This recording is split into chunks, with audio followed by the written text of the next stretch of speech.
வணக்கம். இப்போ நம்ம பாக்யா ஹெல்த் சென்டரில் புதுசாக வீடியோஸ் நம்ம போட்டுட்ருக்கோம். சமீப காலமாக ப்ரெக்னென்சி உள்ள லேடிஸ்க்கு நம்ம என்னென்ன எக்ஸசைஸ் சொல்லலாம் அப்படிங்கிறத பற்றி நான் டிஸ்கஸ் பண்ணுறதுக்கு விரும்புகிறேன். இந்த எக்ஸசைஸ் ஒரு பெண் ஆரம்ப காலத்திலிருந்தே திருமணத்திற்கு முன்னாடி இருந்தே செஞ்சிட்ருக்கிறது நல்லது. ஏன்னா அப்போ தான் அவர்களுடைய இந்த இடுப்பு பகுதி, முதுகு, கால்கள் எல்லாம் ஆரோக்கியமாக இருக்கும். இதை திருமணம் ஆகிட்டு குழந்தை ஆன உடனே பண்ண ஆரம்பிக்கிறதுங்கிறது பலரால் முடியறதில்ல. அதனால் நம்ம இதை ஒரு பெற்றோர்களுக்கே ஒரு இன்ஸ்ட்ரக்ஷன் நம்ம கொடுக்குறோம். இப்போ இருக்கிற பெண்கள் தங்களுடைய அழகு ஆரோக்கியம் பற்றி நிறைய கருத்துக்கள் தேடிக்கிட்டு இருந்தாலும் இந்த எக்ஸசைஸ் அப்படின்னு ஒன்று வரும்போது அவர்கள் அதை முறையாக செய்கிறாங்களா அப்படிங்கிறது, ஒரு ஆர்கனைஸ்டாக டெய்லி அதை ஒர்க் அவுட்டு பிளான் பண்ணுறாங்களா அப்படிங்கிறது ஒரு சந்தேகமாக தான் இருக்குது. அதை பண்ணக்கூடியவர்கள் நிறைய பேர் இருந்தாலும் பண்ணாமல் இருக்கிறவங்க பாதிக்கப்படும் போது தான் அதனால் என்ன கஷ்டம் வருதுங்கிறத அவர்கள் அனுபவிக்கும் போது தான் உணர்கிறாங்க. ஸோ இதை நம்ம ஒரு இளவயது பெண்ணுக்கே நம்ம இதை அட்வைஸ் பண்ணுறோன்னு வச்சுக்கலாம்.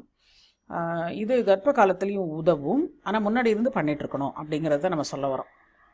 இந்த எக்ஸசைஸில் பார்த்திங்கன்னா இந்த பெண் இந்த மாதிரி ஒரு போஸில் இருக்கா. இதில் அவளுடைய முழங்கால் வரைக்கும் கால்கள் கீழே தரையில் இருக்குது. இந்த இடுப்பு பகுதியை மேலே ஒரு பா மாதிரி போஸில் வச்சுருக்கா.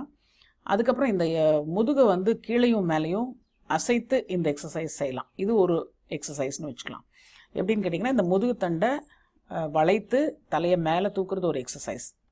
அதே முதுகுத்தண்டை மெதுவாக மேல் நோக்கி அசைத்து தலையை குனிந்து இந்த முதுகுத்தண்டுக்கு கொடுக்குற பயிற்சி ரொம்ப முக்கியமான பயிற்சி.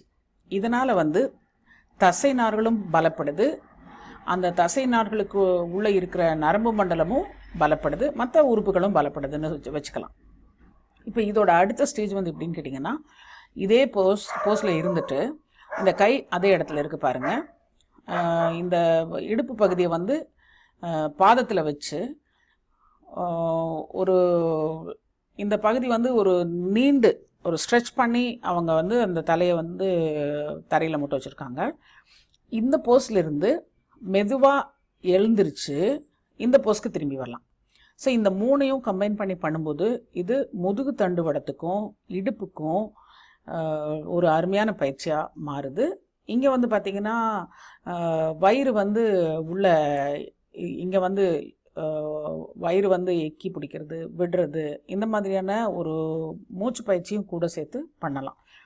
இங்கே இந்த இடத்துல மூச்சு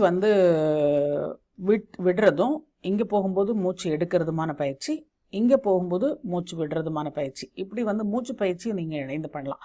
இதை பற்றி இன்னும் டீட்டெயில்ஸ் உங்களுக்கு வேணும் அப்படின்னா பக்கத்தில் உங்களுக்கு அருகில் இருக்கிற யோகா சொல்லி கொடுக்குற யாரையாவது அணுகி நீங்கள் இதை கற்றுக்கலாம்.